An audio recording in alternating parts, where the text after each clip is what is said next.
Assalamualaikum warahmatullahi wabarakatuh. Perkenalkan, nama saya Muhammad Aldiansa. Saya sebagai moderator. Jadi, sebelum membahas materi lebih lanjut, saya akan menjelaskan tentang materi pengertian permutasi. Apa itu permutasi? Di sini saya akan menjelaskan. Permutasi adalah konsep matematika yang menjelaskan jumlah cara menyusun data dalam urutan tertentu. Oke, tentunya permutasi terbagi dalam beberapa jenis. Daripada penasaran, mending kita simak video yang akan dijelaskan oleh teman-teman saya. Di sini saya akan menjelaskan permutasi pengulangan. Permutasi pengulangan adalah permutasi di mana elemen-elemen dari himpunan dapat digunakan kembali atau diulang lebih dari satu kali, berbeda dengan permutasi biasa. Dalam permutasi pengulangan, setiap elemen tidak harus untuk setiap posisi. Oke, selanjutnya di sini kita akan membahas tentang rumus permutasi pengulangan. Jika kita memiliki n elemen total dan ingin menyusunnya dalam k posisi dengan elemen dapat diulang, maka jumlah permutasi diberikan oleh p berulang sama dengan n pangkat k. Oke, selanjutnya ada contoh soal. Contoh soal permutasi berulang. Diberikan angka 1, 2, dan 3 akan disusun bilangan puluhan dari angka-angka tersebut. Berapa banyak angka yang dapat dibentuk? Nah, di sini ada n sama dengan 3 karena banyak unsur tersedianya itu ada 1, 2, dan 3. K-nya itu 2 atau banyak unsur yang disusun. Nah, di sini kita akan menjawab P berulang sama dengan 3 pangkat 2. 3 pangkat 2 itu dari mana sih? Karena dari rumusnya. Karena rumusnya itu P berulang sama dengan N pangkat K. Jadi, N-nya itu 3, K-nya itu 2. Jadi, P berulang sama dengan 3 pangkat 2 sama dengan 9 cara. Terima kasih. Di sini saya akan menjelaskan tentang permutasi tanpa pengulangan. Permutasi tanpa pengulangan elemen adalah kelompok elemen yang berbeda yang dapat dilakukan sehingga dua kelompok berbeda satu sama lain hanya dalam urutan penempatan elemen. Sifat permutasi tanpa pengulangan adalah setiap elemen hanya bisa muncul sekali dalam urutan. Rumus permutasi tanpa pengulangan. Pn dikali r sama dengan n faktorial dibagi n diambil r faktorial. Contoh soal, diketahui 6 angka pertama yaitu 1, 2, 3, 4, 5, 6 akan diambil 3 angka tanpa pengulangan. Berapa permutasi yang dapat dibentuk?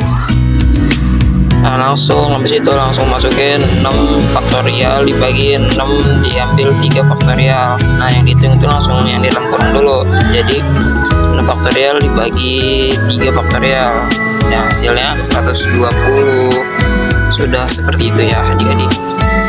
Nah, di sini saya akan menjelaskan permutasi siklis. Permutasi siklis adalah permutasi yang cara menyusunnya melingkar, sehingga banyaknya penyusun n, unsur yang berlainan dalam lingkaran.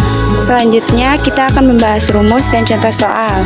Di sini ada rumus n p siklis sama dengan n diambil 1.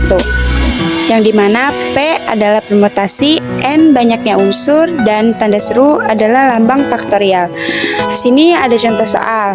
Jika terdapat 10 manik-manik untuk membuat gelang, di mana bentuk gelang adalah melingkar, sehingga soal ini bisa diselesaikan menggunakan permutasi siklis. Nah, di sini saya ada jawabannya.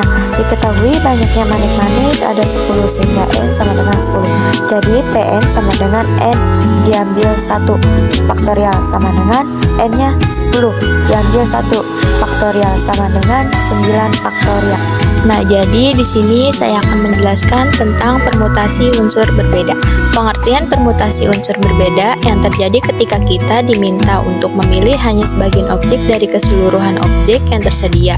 Jadi, secara sederhana, contoh dari permutasi unsur yang berbeda terjadi seperti saat Budi yang diminta memilih bola. Banyak permutasi K unsur dari N unsur yang tersedia dinotasikan NPK atau PNK.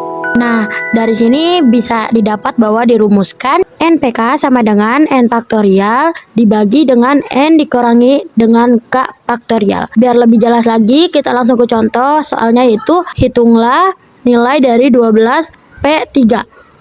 12 P3 dengan di sini 12-nya ini sebagai N, sedangkan 3-nya ini sebagai K-nya. N faktorial dibagi dengan N dikurangi K, maka di sini 12P3 sama dengan 12 faktorial dibagi dengan 12 dikurangi 3 faktorial. 12 faktorial dibagi dengan 12 dikurangi 3 yaitu 9. Maka kita jabarkan 12 faktorial sama dengan 12 dikali dengan 11, kali dengan 10, kali dengan 9 faktorial. Karena penyebutnya di sini terdapat 9 faktorial, maka tinggal dibagi. Kita bisa sederhanakan 9 faktorial. 9 faktorialnya atas bawah itu dicoret, jadi sisa 12 kali 11 kali 10, hasilnya adalah 1320. Permutasi unsur sama.